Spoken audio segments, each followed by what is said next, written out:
first thing I noticed was that my breath started to change. It became really shallow and my legs felt really heavy. It's like I had to lift a giant weight from my leg so that I can take a step. And then after 2 steps, I fell down. I thought, I'm living in a place that no one knows me. Who can I call? It was very strange, very terrifying.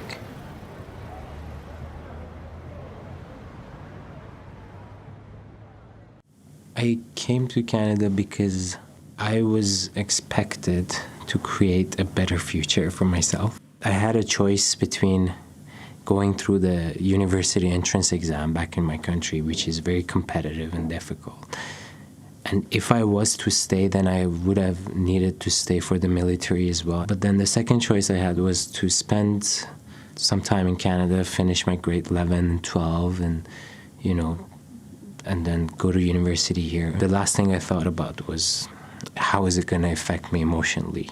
It was pretty hard. It was more challenging than what I thought because I was raised somewhere else with different values, different culture, different language, different sense of humor. I spent all my life trying to, perform well academically, and the expectation was for me to be successful, which was a positive intention, but I think it was more important for me to be happy than to be successful.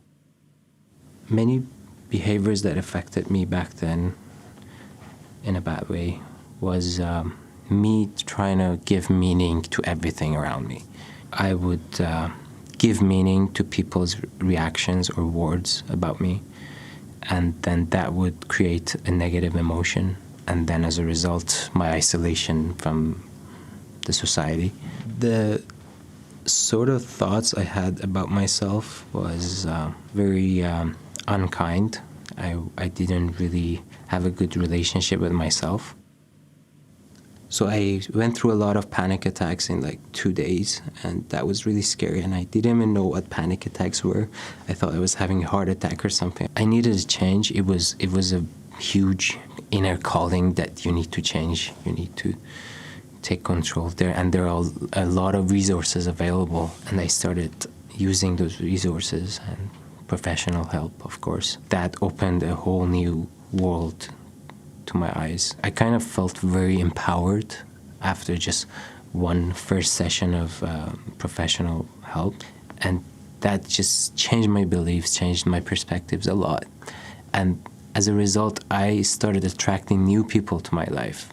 The counselor helped me to see how being a victim and trying to read people's minds were the two challenges that I really needed help with. I repeated it so many times throughout my life when I was a teenager and early 20s that it became a part of me and it controlled me.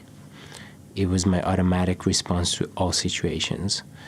So I thought life was happening to me, and then after seeking help, I realized, oh no, life is happening for me. Panic attacks don't happen to me anymore because I can take control. Even if I'm getting anxious, all of a sudden, I know how the mind-body connection can affect your mind. My life is very, very fabulous today because I made choices to empower myself, to live a happier life, to have energy throughout the day. When I go to bed, once I put my head on a pillow, I just go. And then when I get up in the morning, I'm very excited that I'm starting a new day. I have goals right now that I focus on them. And I found the kind of person I truly am, not the person I was trying to be. So that makes me very excited to live another day.